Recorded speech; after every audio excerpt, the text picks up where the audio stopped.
All right, let me hit you with a question. What if you could take a property you already own and instead of making, say, $1 in rent, you made $4 in rent? Same house, same location, same everything except one tiny change that unlocks way more money and way less stress. Now, does this sound too good to be true? Well, that's exactly what has happened to me with my newest short term rental. I call it the farmhouse. I turned the keys over to a company called Corsley, and they've completely, I'm telling you, blown my mind. They handle the guest, they handle the money, they handle the pricing, they handle the headaches, literally everything. And here's the kicker: I'm making four times the revenue I'd get if I was renting this place for term. Four times more. Now, today I've got the guy behind all of this here on the show. His name's Tim Hubbard. He's the CEO and co founder of Corsley. Now, his company's managed over 50,000 guests across 10 countries and more than 30 cities. And on top of that, he's built his own 70 plus unit short term rental portfolio while living abroad and traveling wherever he wants to go anytime, anywhere. So, if you've ever wondered how to make your rentals produce more money with less of your time, this is the episode for you. Welcome to the Raising Private Money Show. This is the only podcast for real estate investors who want to fund their deals without relying on banks, relying on credit, or using their own cash. I'm Jay Conner, the Private Money Authority, and I'll show you how to get private lenders begging to fund your next deal because every good deal starts with the money.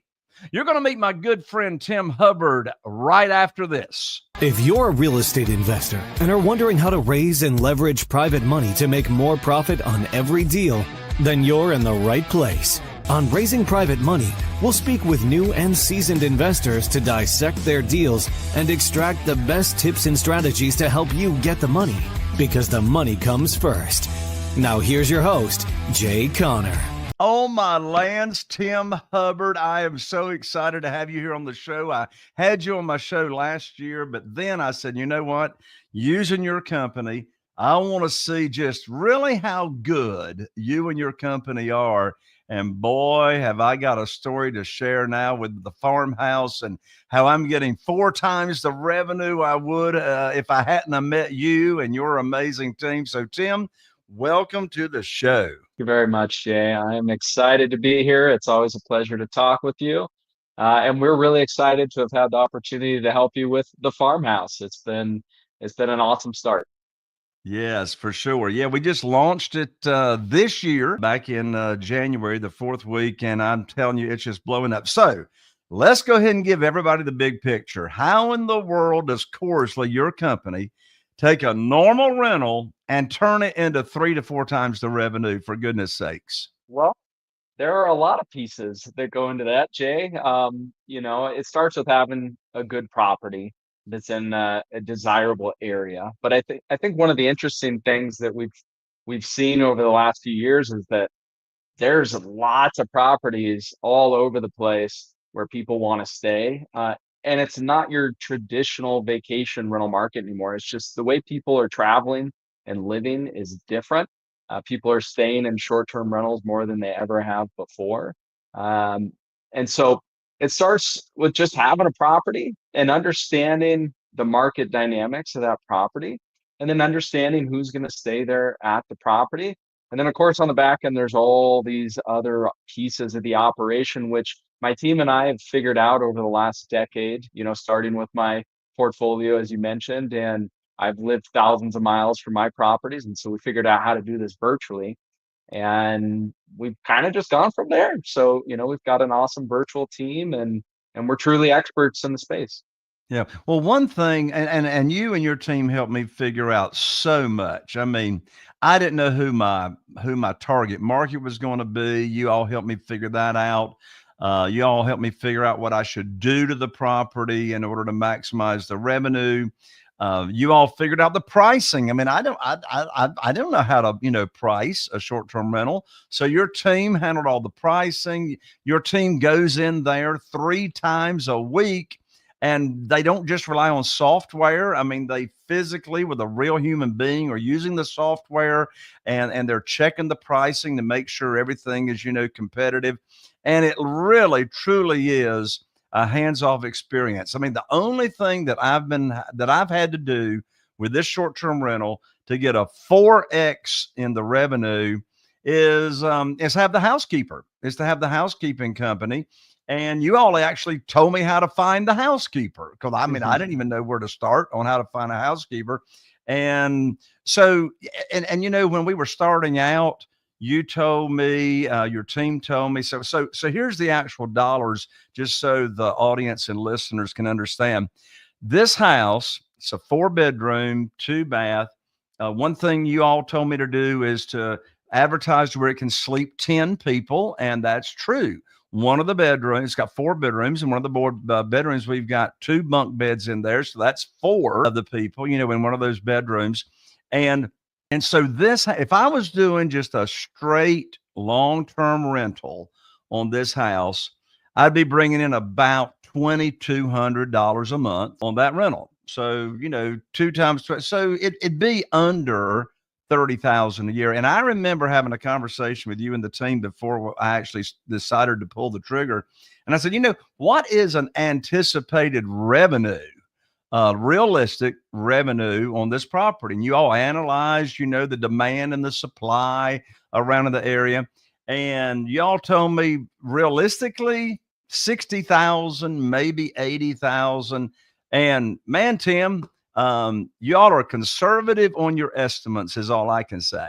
Well, that's great to hear, under promise and over deliver, right? That's what makes businesses success. And Exactly. Yeah, I was yeah, just I going to say, just on this property, I'm 4xing, what more than 4xing than what I would have been doing just on a straight rental. Um, so is this common? Is this out of the ordinary? I mean, yeah, I mean, you and your company have managed over 50,000 guests on all these. By the way, how many properties is your company virtually managing in 10 different countries now? we're around 200 now, but we're growing quickly and all with good results. Wow. 200 and it's virtual. By the way, let's go Mhm. ahead and let the cat out of the bag. Your all's fee for taking care of this blows me away. I know what well, you don't have any competition. I don't know any other company like yours. I mean, there's some big name short-term rental companies out there that, are charging 25% all day long on the revenue. But just let Mhm. everybody tell them what your fee is, and don't go up. Yeah, in fact, yeah, that's the whole idea is that, we figured out how to create efficiencies on the back end. We call it a partnership because it really is a partnership. And there is a little piece that we're not handling. That's the piece you mentioned where we're relying on our partners' housekeepers. We've realized that that's one of the trickier pieces. There are people in all 30 cities where we're currently helping our partners with properties. It'd be a lot more difficult than it is for us just to handle all the operations on the back end. Also, coordinating the housekeeper. So it's not that we're not handling the work there, but it's just the actual finding housekeepers. We realize that's one of the pieces that on a global scale is a little more challenging. And so, aside from that, as you mentioned, we handle the whole operation and we know that we charge an industry low fee. And that's the whole point. We want to pass those efficiencies down to our partners, take away the headaches, help them make more money, and really just become the global go-to virtual manager. The days of having to go with your local property manager that's 20 or 30, or there's some places, Jay, where it's like 40% still, Wow. Wow. uh, and that's been the traditional way in the short-term rental space, but we have so many tools now. Of course, you got to know how to use them and where to plug them in and how to set them up and do all that. But those tools have helped us create efficiencies and we pass them down to our partners. And Yep. just to go back to your question about, is this normal to make 4 times more on a property? I will tell you when I started, what really got me just, light bulb went off. I had these long-term rentals that I converted to short-term rentals. and they were making 8 times more than the long-term rental. Wow, eight And so times. 8 times, this is of course like almost a decade ago, so a lot's changed. But I'm like, oh my gosh, this is the fast track, and that's what really got me interested in the short-term rentals. And it's of course gotten more challenging because the supply has grown in a lot of places. But that's one of these easy things that we can figure out before. We can look at a market, we can see how many properties are there, we can see how many have been added, and then we can look at another number that tells us if the demand has stayed on par, if it's gone up, or if it's actually gone down. And as long as we have a market where we're adding tons of properties, again, because there's way more people using short-term rentals, as long as we're in that market and we don't see that demand or the average revenue going down, and that's fair game. And yeah, I think across the board, the short-term rental is going to make a lot more than a long-term rental would in almost all cases, assuming the property's in a market that makes sense to start off with. Right. Tim, you and your team handle so many aspects of this. I never have to talk with a guest unless I want to, right? Um, so I got guests that just checked in yesterday. They're going to be there for 90 days. Gross revenue over $23,000 over the next 90 days. If I was doing a straight rental, that would have been 22 is 44, $6,600 I would have grossed versus $23,000. And so I don't have to talk to them unless I want to. But boy, I want to talk to these people. We took two great big bags of food up there to them, and Oh, welcoming them to awesome. the party and to the house. And we made a party out of it. But your team through a special app communicates with the housekeeper and tells the housekeeper, when somebody's checking in, when somebody's checking out, and all that kind of stuff. You communicate with the guests, and your team is phenomenal at getting the guest to leave a rating and leave a review. So let me tell you a short little story that I experienced with your team and the phenomenal job that they do. So you advertise the farmhouse, my property, on all the different platforms. I mean, you got it on Airbnb, you got it on VRBO, you got it on bookings.com and all that stuff. And so just a few short weeks after, and I started with you and I had no ratings, I had no reviews, I had like nothing, like nobody knew who the farmhouse was. And in just a few short weeks, I got a congratulatory message from Airbnb congratulating me and my wife, Carol, with the farmhouse being a super host. And I looked at Carol Joy and I said, "What's a super host? I guess that's a good thing to be a super host." So tell everybody, what is a super host, Tim, and how do you get your partners to get to be a super host on a property so quickly? And what's the effect of that? Yeah, it's a great status, and I guess it's even better, Jay, when you get it and you don't even know how you get it, right? That's I, the nice I didn't know piece. how I So got it. I didn't know what it was, but it was a good yeah, thing. well, we I know. know it gets you a lot more exposure on Airbnb. Yeah. Yeah, so we know, of course, how someone gets the superhost status. And there's actually another status that Airbnb has now that not as many people know about. It's a guest favorite badge. That's property specific. Superhost status is a host status. So if you had a whole bunch of properties, Jay, you could have the superhost status across your whole portfolio of properties. It's basically some extra verification that Airbnb does that says, hey, this host has great reviews. They don't cancel reservations. They have a really fast response rate, and they have a certain amount of reviews. And so those four things, as long as you meet them, they evaluate you on this every quarter. And then, as you mentioned, if you get it, it of course gives you a little extra visibility on the platform.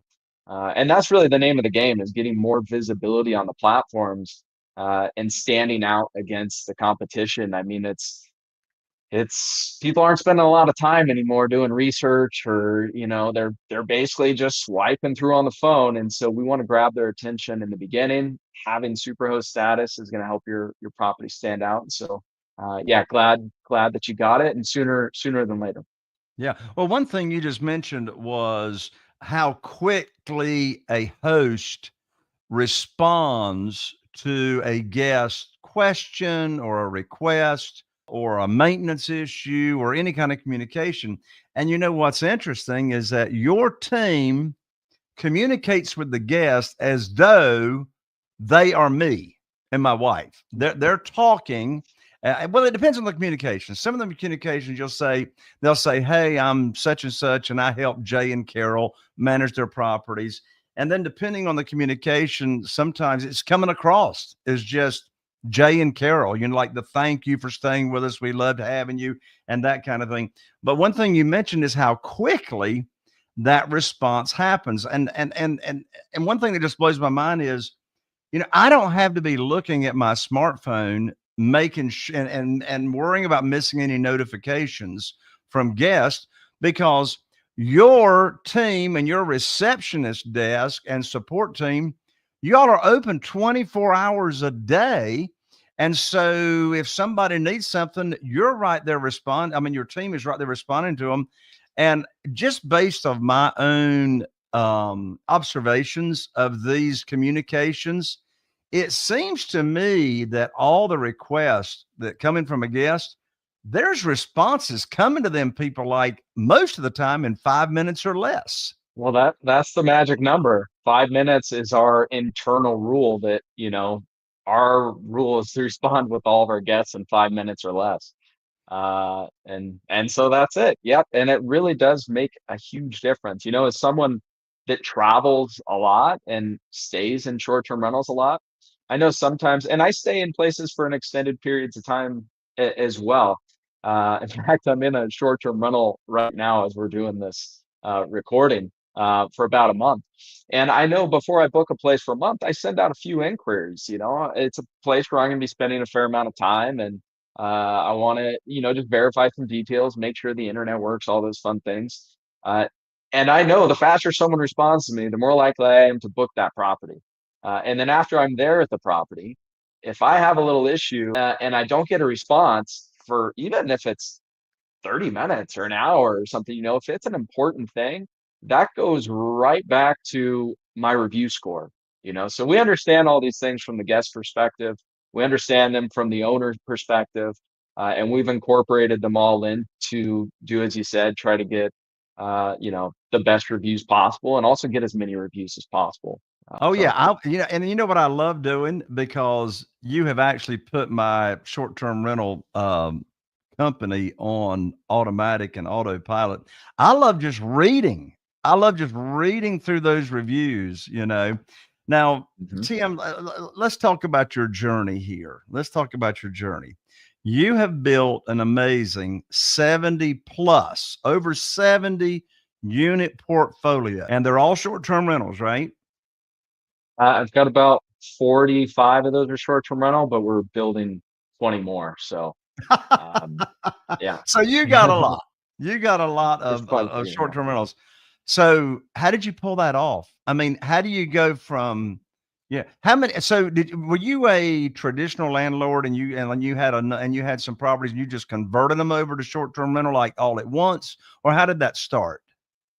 That's right. Yeah. I started investing in 2010. So luckily I got in right after the last crash. I was working in real estate part-time investing. My first property was a fourplex. So I'd read Rich Dad, Poor Dad, sort of had that cash flow philosophy in mind. And I was building up my own portfolio. I worked for a software company for about 8 years, and I was doing real estate at the same time, and started acquiring units. And I was traveling a lot too, Jay. I always loved traveling. I was really fortunate when I was in high school. I got to go live with a family in Spain for a summer, and it just totally changed my outlook on everything. I realized like every place is really different. The foods, the sounds, the smells, the people, the culture, and so I wanted to be able to travel a lot. And so I got into real estate looking for passive income, um, but it takes a while with long-term rentals. And so I had built up some long-term rentals. I think I had about 12 at the time, or maybe 15. And I'm from California originally. I was looking to invest outside of California because the prices had gotten really high and the returns weren't that great. So I was staying in a property in Tennessee. It was a short-term rental, an Airbnb, and I was out there with these investors, looking at these turnkey rental properties to buy as long-term rentals. And I knew the prices, I knew how much they were making, and I knew how much I was paying to stay in this short-term rental. And I looked up the cost of the property that I was staying in. And then after calculating what I was paying and what the property was, I'm like, oh my gosh, this thing's making way more money than these long-term rentals are going to make.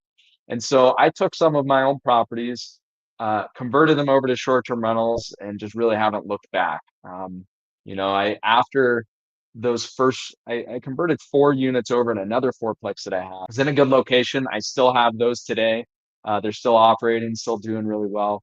And then I found an 8 unit apartment building in Tennessee, was all long-term rentals. I converted the whole thing over to short-term rentals, and I kind of just kept doing that. And so um, a lot of my properties are in urban areas. They're smaller multifamily properties, but I'm really excited. I'm down here in Colombia right now, in Medellin, Colombia, and we've been building this small boutique resort for like the last 3 years. But these will be 20 individual short-term rentals. So I'm really excited about this one. I think that's the cool thing about short-term rentals. You can have a property like yours that's on acreage. You can have an urban inner city property. You can have a property in another country in a tree house. Like it really doesn't matter. If you do a really good job at marketing it, and you do a really good job at making sure the expectations are right, that leads to really good reviews. And if you have really good pricing set up, people are going to find it, assuming you're on all the right channels. And it's just a lot more fun, I think, than long-term rentals. So yeah, it's been quite a journey, but I feel like in many ways we're really just getting started. You just mentioned marketing. That's another thing that your team takes care of is the marketing. And what I mean by that is like of course, I had to send you pictures. I had to send you the pictures and I have a great video. Of course, Airbnb, I don't think lets you do video, but some of the other platforms let you do video. But I sent you the pictures, but your team put together the whole listing. They wrote the description, they wrote the copy, they did everything in order to get that property found, recognized. I even remember the headline that your team wrote um, for when people are searching, and due to the keywords, your team knows what words and copy to use for people to find your property or find a property when they're looking for that area. Yeah, it's a big part of the setup, making sure that your listing, your property is attracting the people that would actually want to stay there. And so, we have a number of resources that we go through and do some market analysis, and it's a really important piece of the puzzle Yeah. for sure. One thing I mentioned earlier. Oh, by the way, I've got so much I want to talk with you about in case we've got any listeners or viewers that have got to jump off. I want them to go ahead and find out now, and we'll continue the interview and conversation. But I want them to go ahead and find out now how to find Tim Hubbard and Corsley. Of course, we've got all this in the show notes.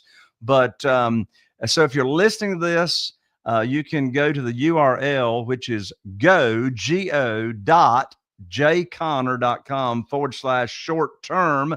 That will take you right to Tim's onboarding and contact information. So again, that's go.jayconner.com/short term.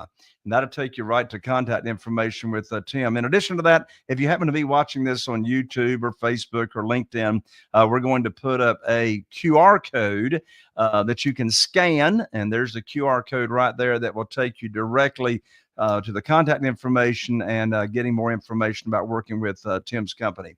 So we're talking about the marketing. That's important. So take a moment, Tim, and walk through what it is that makes this work. And what I mean by that is part of, pricing. Pricing is so important. Walk through how it is your team analyzes the pricing multiple times a week. What are they looking for? How do they know what to bring it up to, what to bring it down to? Yeah, great question, and really, really important one. Um, and I guess real quick before I jump into that, Jay, a lot of the way that I explain what we do now is we kind of break things into three departments. We have our listing specialist department who do just what you just said. They create the listing, they make sure it's in the right spots, they make sure it's speaking to the right guests. And so that's sort of one internal department. Then we have our guest experience department, who's handling all the questions, making sure that they have really fast response times and that they're, coming from a hospitality background, which we do. You can do both those pieces perfectly, but if you don't get the third piece right, which is pricing, no one's going to find you, no one's going to book your property, and it's not going to be a success. And so that's our third internal department, is our revenue management team. And we spend a lot of time, of course, when we start with a partner's property, analyzing the market, uncovering how many properties are there, how quickly that's growing, what the average rates are, and not just across the board, but what the average rates are for a 4-bedroom, because that can be very different than a 1-bedroom or 2-bedroom. We look at, the average length of stay that someone would stay there at the property. And then we know that that also changes. So maybe you're in a place that's seasonal and the average stay in the high season is 3 nights. But then when winter rolls around, people stay there for a month at a time or even 3 months like yours. So we look at that average stay. And then we look at another piece, which is really important. And this is what we call the booking window. So when someone finds your property, the amount of time that they reserve it ahead of the check-in, that changes throughout the year as well. So maybe you have a really high season where your property is. We know that booking window is going to be longer. People want to reserve those spots, and so they're booking it out further in advance. And we know that when you have events in town, or maybe your property is really well suited for Thanksgiving or Christmas, and that weekend or that week gets booked. Well, that specific date has its own booking window, its own pricing, its own specific length of stay. And so you can really get into the weeds on this stuff. And that's what our team does. We look at all this market data. We use a lot of tools for this. Luckily, we're able to pull data from all the short-term in the world, really, in any market. We can look at averages. And then the way that we know our properties, our partners' properties are doing a good job is how they're performing against like properties, so a comparable comp set in the market. And so we look at how your property is doing against the market on a regular basis, and across multiple timelines. We can go, there's so many other things we could really go into. You got to consider reviews, you got to consider like how long the listing's been there. But these are all things we're considering, and that's the third piece of the puzzle. Yes, it's so fascinating, so fascinating. You talk about special events, and I remember when I had the first conversation with your team about pricing and how we were going to price and what's the bottom price, going to be, and that kind of thing.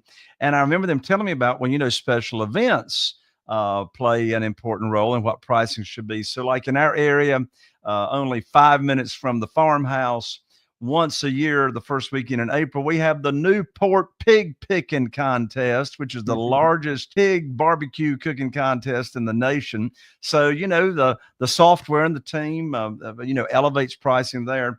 And then you mentioned holidays and like Thanksgiving. So here's a word to the wise. A word to the wise. So it was back in June, a few weeks ago. My wife, Carol Joy, and I, we were saying, well, wouldn't it be neat to block out, and that's one thing you can do as a partner. You can block out personal time at your property, if you want to. So we said, well, wouldn't it be really cool if we, because the farmhouse was built in 1929. It's actually my grandparents built this house. My mother was born in this house. There's a lot of history to it. It's on the, I had it plaqued by the Carteret County Historical, not hysterical, but Historical Society. And so it's the plaque there on the front porch and all that. And I said, wouldn't it be cool if we blocked out Thanksgiving weekend, or at least Thanksgiving Day? And the same 20 or 25 of us have been getting together for Thanksgiving for the past 25 years. And we could go up to the farmhouse and have Thanksgiving. Well, don't you know, less than a week after that conversation, somebody booked the farmhouse for Thanksgiving. And I said, well, I'll take the $2,000 instead of a one lunch party. Yep. So word of the wise, when you start having Corsley, Tim's company and team, virtually managing your short-term rental, if you really want to use it down the road, you better go ahead and block it out, because I can tell you one thing you don't want to do. You don't want to be starting canceling reservations, because that's going to drive your reviews and your ratings down right away. Right, Tim? That's right. That's right. It's a big no-no. Yep, exactly. So what are some of the, and you got a bunch of experience on this.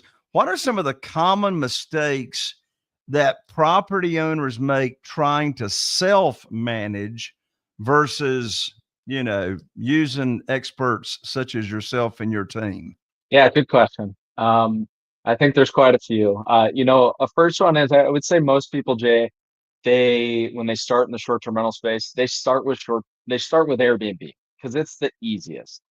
They have the most protection. Airbnb has their own liability insurance and things that can protect you on the back end. But we know because Airbnb is the easiest platform to be on, everyone's on it. But there's millions of travelers that are using other platforms like Booking.com or Google or VRBO even that aren't maybe on Airbnb. And so I think that's a big one, is making sure that you're on all of these listing sites to really to market your property as much as possible.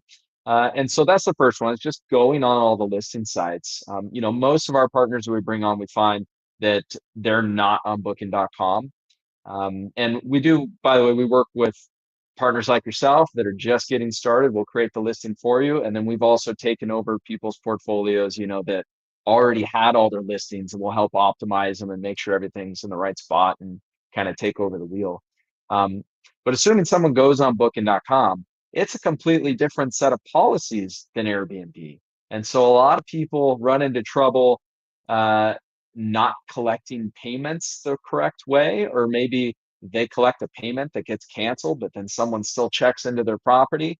And so when you come off of Airbnb, you've got to look at all these different things, the policies, the way that you're taking payments. You've got to make sure that your property's covered. So you want to make sure you have a deposit or some sort of additional protection.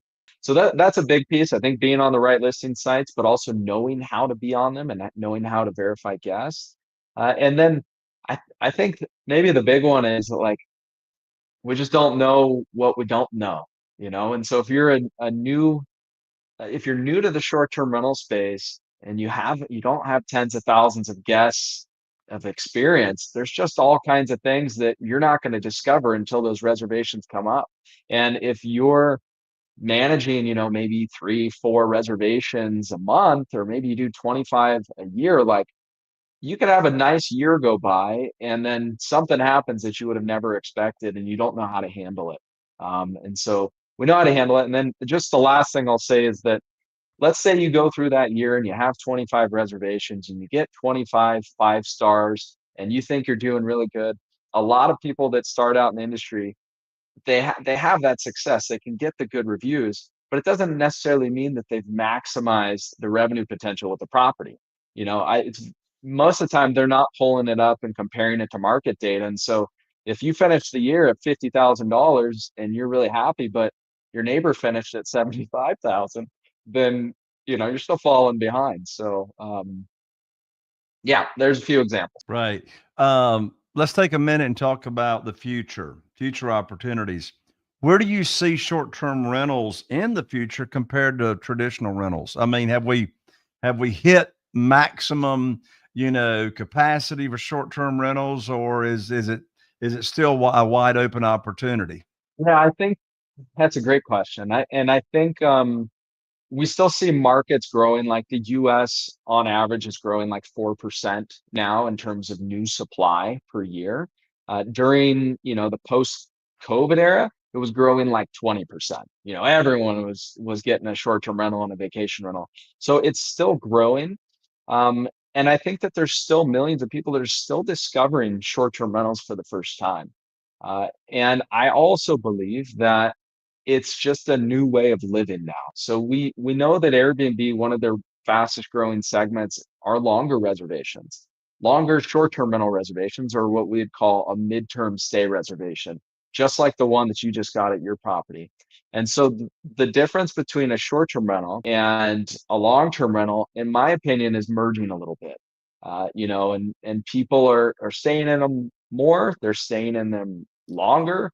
And I'm excited about the future, but it definitely has gotten more competitive. And um, It's there. I come from the long-term rental side of things, and property management with your long-term rentals is equally as important. And there's a saying that I've kind of kept with me for a long time that I heard somewhere. It's basically like I would rather have a Class B property with Class A management than a Class A property with Class B management, because you'll have more headaches and you might end up making less money. And so the management really is important. And I think as we progress into the future, it's going to become even more competitive to Well, manage. which makes it even more important to have experts like yourself and your team to partner up, with owners of property, like I have, because I mean, I've been investing in real estate. I've been raising private money for years and years and years. But like you said, what I don't know, I don't know. I know a lot about raising private money. I know a lot about flipping properties. I know a lot about buying houses subject to the existing note and selling them on rent to own lease purchase. But I didn't know anything about short term rentals, which there's a big takeaway right there. You better do business with somebody, if you're brand new, particularly, that knows what they're doing and who does know what they know. So if someone's listening to this show and they're really interested in this, how do they find out if their property is a good fit for short term rental? I know that's one thing you all help me figure out. Yeah, that's a really important question. I think the first thing would be just ensuring that your city or the county or wherever your property is located actually legally allows short-term rentals. We know there's a lot of regulations, and Airbnb's got a whole bunch of the regulations on their website. You can Google these days, just Google your city, your county, make sure that first you can operate a property as a short-term rental. That's the first piece. And then the second piece is there's a company called AirDNA and all they do is all they do is statistics on properties. You can plug in your address on their website and they'll give you an average of what the market is earning. And you can break it down by bedroom size, bathroom size. You can put amenities on there. Do you have a pool? And of course, it's all by location. And so I think that would be the second step. Just jump on there real quick, plug in your address. And if that's close to what you would expect, or it's somewhere in the ballpark, then I think it's fair game, because even within, we know their averages. So there's someone that's making way more than the average. There's also someone that's making way less. So Yeah. that's how I'd start. So, Tim, if someone listening here to the show has a property, they're interested in this, and let's say they handed you and your team a property today, what's the exact first steps Corsley would take? So first step is just making sure we understand the property as well as the owner. And so we have an onboarding form. It asks for all the questions we know we're going to need answers to. It's very thorough. We'd like to be really thorough up front so that we're not asking you questions, on the back end or 2, 3 weeks later, we don't know how to respond to something. So that's really the first step, is just us getting information. And then if it's an existing listing, we'll help optimize it, make sure it's on all the platforms. If it's a brand new listing, then we're going to take all of that information. We're going to create a listing as a draft version, also under your account. I think that's a big one too, Jay, because a lot of traditional property managers own these listings, but we don't work that way. So if you ever wanted to leave us at any point, Jay, you can take your property, you can take your Airbnb listing, and you could sell the property, or you could do whatever. So we help create it under your account, in a draft version, and we have a quick call together, make sure everything looks good. We get the green light from you, and then we start handling it. It's really pretty easy to get started. I know what my phenomenal experience was as far as how fast we could get up and, generating revenue. And I know that the answer to this is all over the board, but generally speaking, depending if some certain things are in place, which you can identify, how fast could you have a property live and generating income? Yeah, so it's a good question. There's a couple stages to it. So Airbnb, right now we're at 3 days, from the moment that we have all the information. So that would include photos, but we're getting faster. And so Pretty soon, that'll probably be 2 days. But that's for Airbnb. That's where we start. And of course, this is plugged into all of our software and the back end. It's connected to your locks, your pricing setup. We've got our operation software connected with your housekeeper. All the pieces are in place 3 days after we have all your data. Of course, it does depend a little bit on how many partners we have joining us. If we've got quite a few at the same time, then we go in order of who joined us. But typically 3 days, and then shortly after that, we'll have it up on VRBO, and then shortly after that, we'll have it on Booking.com. We'll have the direct booking website set up, and then really, we've kind of finished the process, and of course, we'll be monitoring it from there on a regular basis. And listen, for all of you that have not had a short-term rental yet and you really don't know where to start, let me tell you what Tim's team does.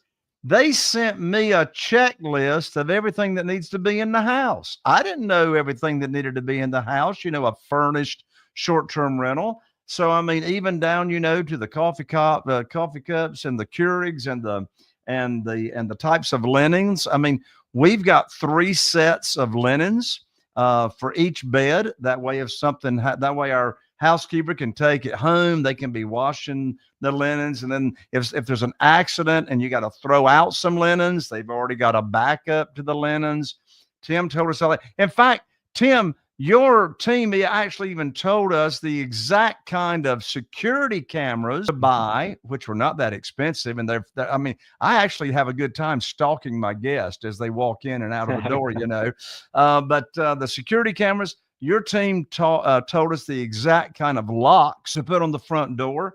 And that's all automated through the apps. And your team assigns a specific security code to the guests that are coming in. And so now not only myself as the owner, but your team who's managing and looking at what's going on with the property, they're able to see, and I'm able to see who exactly left the back door, who came in the back door, who went out the front door, who came in the front door. And all that has got historical data. So if something goes wrong at the property, you know exactly who was there when something happened. So your team just fills in and answers all the questions of I don't know what I don't know. That's right.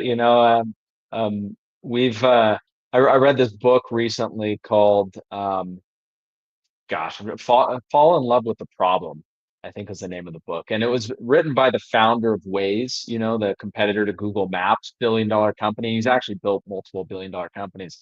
And that's his whole philosophy is like, you need to fall in love with the problem. We fix the problems, which is it's hard to operate a short-term rental. We know it is because we've operated our own for a long time. And that's our mission, Jay. It's like making all of these things that are more difficult easier. And by doing that, we get to work with more partners all over the place. And yeah, then everyone's happy. It's a win-win. I love it. I love it. All right. I gave it out earlier in case anybody had to jump off early, but here one more time. Here's how to connect with Tim and his team, right? And so the QR code to scan, we've got right there on the screen. So there's a QR code if you're watching this on YouTube, Facebook, etc. And if you're listening, of course, all this is in the show notes. All this is in the show notes. But if you're listening, the way to connect to Tim to get that special white glove treatment like I've enjoyed is you go to this URL, go.jayconner.com/short term.